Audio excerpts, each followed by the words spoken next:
Pattamundai sub division एवं block कार्यालय स्वच्छता पक्ष पालन।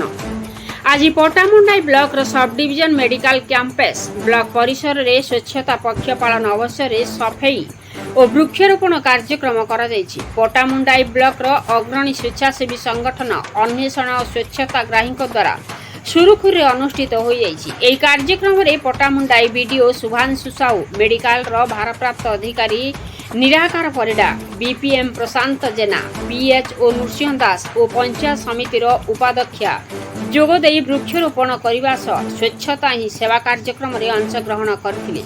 ब्लॉक रो विभिन्न पंचायत रु उपस्थित थिवा स्वच्छता युग्राही माने युधिष्ठिर जेना, विघ्नेश्वर मल्लिक, सूर्यकांत बारिक, विश्वभूषण पंडा, लक्ष्मीप्रिया साहू, रवींद्र स्वाई, राधिका नायक, सुषमा राय, ममता मल्लिक, संजय राउत, जितेंद्र त्रिपाठी सफाई कार्यक्रम रे सहयोग करथिले।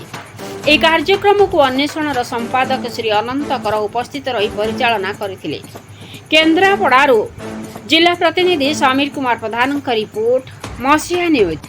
आपण मसीहा न्यूज यूट्यूब चैनल को सब्सक्राइब कलेनी कि जदि करिनाहंती एबे करिनियंतु। एहा सह मसीहा न्यूज रो फेसबुक पेज को और ट्विटर को फॉलो करंतु। तासह मसीहा न्यूज रो ऐप आसी गलानी। निज मोबाइल रो प्ले स्टोर रो डाउनलोड करनियंतु। जय जगन्नाथ।